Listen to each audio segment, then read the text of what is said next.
seats of Congo, at which point the situation could become a lot more complicated. Arshad, let's just head south for a moment to South Africa. It does seem that South Africa is vulnerable through quite a few channels. It is one of the few economies on the continent to be sort of plugged into the global financial system. It is also vulnerable in terms of manufacturing jobs, which I presume will be hit by a slump in global demand, and also commodity prices matter a lot for South Africa's economy too. What are the channels, and what do you think will be the more long-term impact for South Africa? So I think the big issue, I think David made the point of the state of the international or global economy, and I think it's a very valid point. I think at this stage, to put it up front, I don't think South Africa can afford the ill effects of COVID-19 or even the oil price shock. I think where South Africa's economy at the moment is, it was already struggling significantly with basically no growth coming through before we had the international disruptions. I think the volatility in international markets, the lack of confidence in the marketplace will have a huge impact on South Africa. I think there's two factors specifically that will influence where Africa or sub-Saharan Africa goes, largely with Southern Africa having the lowest growth over the next years. One thing is recovery within China. How quickly can China get going again on business? And obviously looking at confidence in the international economy, and thereafter was growth in commodity prices. But I do believe at the moment, as we stand, we don't have any fiscal space to create any stimulus in the South African economy that will make it a very tough year going forward. And just on China, do you believe, Arshad, that they can, spin up the factory again? Because a lot of people are saying it's all very well to talk about the Chinese dumping another stimulus package into their economy, but actually, the factories will be a terrific way to spread the disease again, and that's probably the last thing they want. I think what China has shown is that they've been able to contain the virus, and I think for now, we will see some growth coming from China in terms of them being able to stimulate the economies and get going, but how they react will have a huge impact. I think for me, the larger concern is the second factor, is how does the rest of the world contain the coronavirus, COVID-19? And I think we've seen a larger outbreak in Europe. We're starting to see question marks on the US economy, US's ability to actually contain the virus with their fragmented healthcare system. I think the big issue for many emerging markets is largely driven by what happens in the larger markets. And that volatility has a huge impact on the other markets, and we are highly dependent on global growth to actually fuel growth in many of the Southern African economies.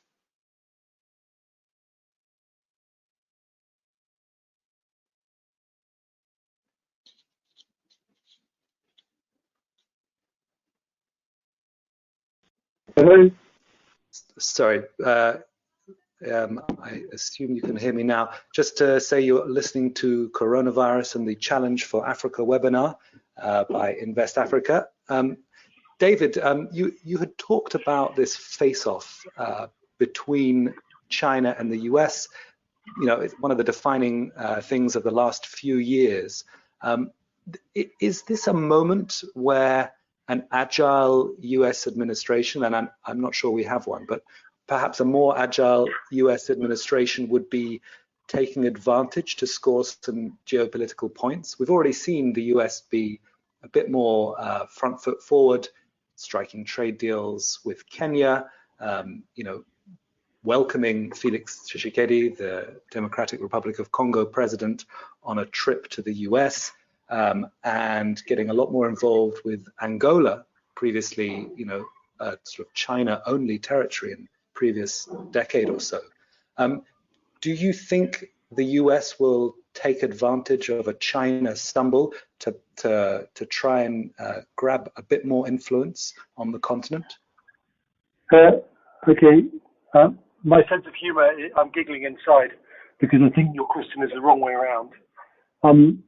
To answer what I think is the point of the question, is viruses and diseases and epidemics kill the weak in society. And we've had a lot of talk about the old. I'm not so convinced that it's restricted to the old. I think that's part of the PR plan to keep everyone calm. I have a horrible feeling that we're going to find that the age targeting is much lower than we imagine. In the same way, epidemics target old social systems who are less adaptable and able to respond. If you look at what's happened in China as a lesson, their centralization has created a remarkable kind of occurrence where they could send 32,000 medics into Wuhan. They could lock the system down. And believe me, they've lied about the numbers and they continue to lie. But they have created some sort of constriction in the process. But they have a problem, like all of us. Let's just say it's not 70,000 Chinese who've been infected or 700,000 or 7 million. But let's just say 7 million. That is a teeny fraction of their total population. This infection is incredibly able to hop from person to person. So the moment they go back to work, which they've got to try and do, essentially, they're going to spread it again in various phases.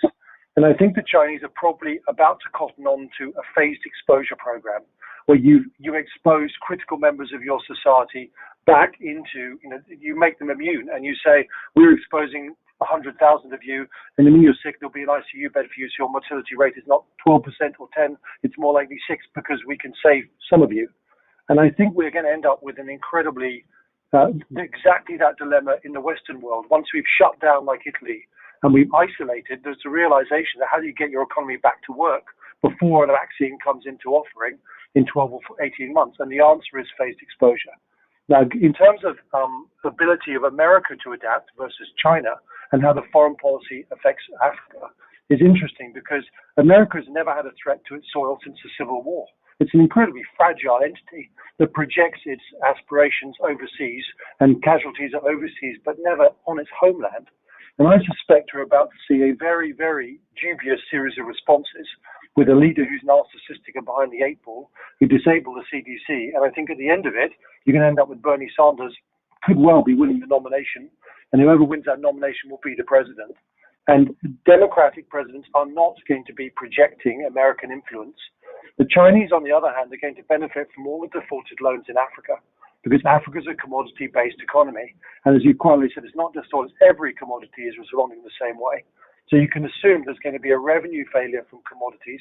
There's going to be a social interaction with the virus, which is unthinkable on really what is a very inefficient system. So I think Africa faces a terrifying perfect storm. I think we'll probably won't see a Sanders president, given the delegate count so far. But maybe we could go to some questions from the audience. Alex, do you have any you'd like to put to us? Yes, we do. We've had a few, and so I'll just, which is great. And please do, everyone, keep asking those. I think, as you can see, I mean, although this webinar is, focusing on Africa, actually what it seems evident is it's a much wider, much more global issue, and with lots of international effects going on. So there's one here for all the panelists. What are your expectations / forecasts for the inward FDI flows to the African continent in 2020? Are there any particular countries or sectors you would highlight? Great. Maybe we could, Vincent, you could have a go at that, then Arshad, and then David.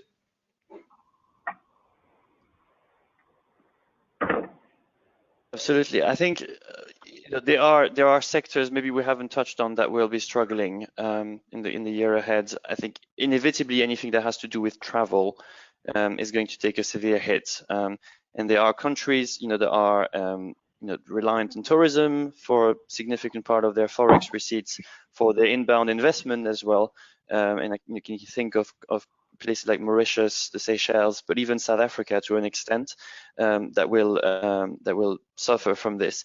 Business conferences are obviously down, and places that do, we're hoping on them for development, but also as a way to attract investment in their country, are going to suffer. Rwanda in particular, has made a kind of key tenet of their development policy to emerge as a as a hub for business tourism, and I think we'll be taking some hits out of this. Kind of looking forward, and perhaps we've done a lot of doom and gloom so far, but I would slightly contrast and say that the effects will also be very contrasted across the continent. Some of them who are not commodity dependent and neither too dependent on exports to China may benefit in many ways from a lower oil price. And there are West African economies that already fared pretty well even during the oil price shock of 2014 to 2016. You can think of the likes of Côte d'Ivoire or Senegal, for example, for which the economic trajectories is, I think, a lot less alarmist than for others. In a way, I think what we're seeing perhaps is the worsening of a split where for the last decade almost, commodity exporters have struggled economically and have had the lowest growth rates on the continent, whereas some of the less commodity dependent economies, the two that I mentioned, and perhaps on the East African coast, the likes of Kenya, Tanzania, have had relatively sound economic growth. We could see that split, that divide, exacerbate or aggravates and have a bit of a two-track situation where some countries continue to grow at 6-7%, maybe a bit less considering the global headwinds. Others, on the other hand, are going to have a tough year in 2020. I'm going to just, sorry. Go ahead. Is it my turn? Why don't you go ahead, David? Arshad will come to you. Sorry, my mistake. So I always think when you look at events, you always must look at the first degree effect. And in many ways, I feel this question is a fourth degree effect. The biggest issue that we face right now, on top of the commodity collapse, which has direct implications for hydrocarbon and commodity producers, is the impact of the virus. And one thing we must realize is that there are a couple of unknowns. How susceptible is the virus to UV light? How susceptible is it to humidity in terms of its transmission and the weight of the droplets in the air? There's some correlations we don't understand. But if we were to assume the same spread transmission rates and the same mortality rates, the real issue is which governments will survive and maintain integrity and which ones will break down. Because that's really the issue you're looking at, because the rest of the world is going into a global shutdown. And it would be very difficult to imagine that Africa is a thriving continent when the rest of the world is shut down. It too is going to end up suffering economically by knock-on effects. And most importantly, how does it stop the spread of viruses? How does it cope with hospitals that are inundated and people dying at rates much higher than Wuhan? Much, much higher. And I think that's difficult because that maybe some of the countries in the north, like Morocco and Algeria, with more modern societies, higher per capita inputs into their infrastructure, have a better chance. South Africa, although there's a massive divide. But I think most African countries are really going to face an extremely challenging period if the virus is not inhibited by UV light and humidity and temperature actually accelerated or at the same rates we're seeing in Europe. Then the question is how effectively countries shut themselves down. And I can't see African countries doing that very well.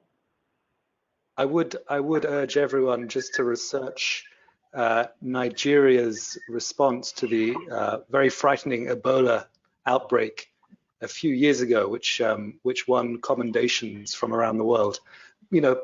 Perhaps people didn't expect that kind of sharp response coming out of Lagos, but it was pretty impressive. But the one thing I'd like to add about that, yes, I agree. But the difference is Ebola had a self-regulating quality. It was so quick to kill that it couldn't spread.